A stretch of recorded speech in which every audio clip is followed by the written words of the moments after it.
Now, former Zimbabwean President Robert Mugabe's legacy will always include the collapse of the country's economy. Hyperinflation was the order of the day as the Zimbabwean dollar declined to almost worthless levels. Businesses believe current President Emmerson Mnangagwa has done little to save the economy, as we've just heard with Michael there. For more on this, I'm joined by Zimbabwean businessman Chad Chawanda to talk about the experiences there. Chad, good evening and thanks for your time. You've heard much of that, and going back to what Robert Mugabe inherited when he came to power, Zimbabwe being the breadbasket of Africa at the time. You have to ask what went wrong and when and how. I think there are a number of things that went wrong. I was born in 1985, and up until 2017, the only president I knew was Robert Mugabe. And I'm probably one of the fortunate youngsters that experienced the good side of Zimbabwe as well as the bad side of Zimbabwe. So when I was growing up, Zimbabwe was so good. And I think the challenge only came after when the land issue started becoming a topic. That's when most of the challenges came up. There were some elements, Mugabe is the president that we'll remember for taking someone to task. There's a minister in 1987, if I'm not mistaken, who committed suicide for corruption under Mugabe's time. So he's the same guy that was so principled, so I think over time, there are certain things that then happened that made him become the person that he was known for.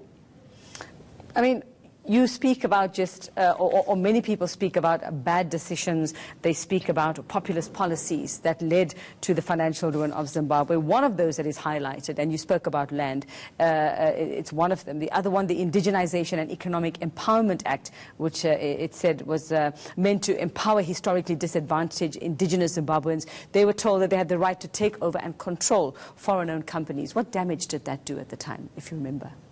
I think, if I remember well, it was a challenge. Indigenization, when it came, it was accepted by some, including other business people. There are certain parts of the economy that could work under indigenization, and there are certain parts of the economy that couldn't work under indigenization. So if you look at even countries like UAE, they have something similar to indigenization. They have certain areas that are protected. So I think that was Mugabe's concept. Probably the implementation was the challenge. Yeah. And I mean, what's it like? You still do business in Zimbabwe? Yes. In Zimbabwe, you live here, just to put it in context, or how does it work with you? So, I would look at Robert Mugabe as a leader that made me go out of my comfort zone, because based on the challenges that I was facing as a business person in Zimbabwe, I decided to start looking outside Zimbabwe, because the environment wasn't conducive when I started business. So I started doing business here. I started doing business in Zambia, DRC. But I haven't stopped. I still employ people in Zimbabwe, and I'm still doing business. Would you consider yourself one of the lucky ones? It's by the grace of God. Zimbabwe is not, business-wise, hasn't been an easy place. There are so many things.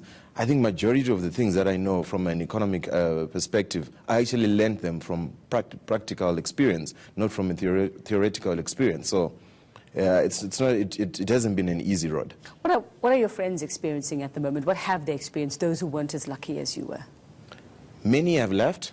I think the biggest challenge is that we find we Zimbabweans are probably a broken society, where many of my friends, the people I grew up with, are now in London. Some of them I'll never see them.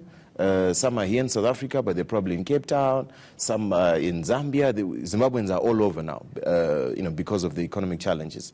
Yeah. How much of this, though, Robert Mugabe was very fond of blaming the West for everything, blaming colonization for everything. It's like us going back and blaming apartheid for everything, and then we have the debate about, yes, but it's over 25 years later, and how can we still go back and blame? So how much of that would you say, to what extent was he right, and to what extent did he take advantage of that and make it an excuse while he lived large and happy? I think the challenge, I don't know if you know much about Zimbabwean history. As a country, we've lived more under sanctions since UDI time, under Ian Smith, and then Robert Mugabe came. We had a short period that we were not under sanctions, and then we came back onto sanctions. So The difference between Robert Mugabe's time and UDI's, Ian Smith's time, is that there was unity of purpose and people decided to build. Whereas during Robert Mugabe's time, I would not entirely blame Robert Mugabe for the failure of Zimbabwe, because there are people also that were within the system that were not, building Zimbabwe based on what he wanted. Okay, well, we'll have to wait and see. It doesn't seem like there are better days for Zimbabwe at the moment. It's not getting any better. And that legacy, as we heard earlier, lives on, the negative legacy of it all. Thank you very much, Chad. Thanks so much for your time and sharing. Thank you very much.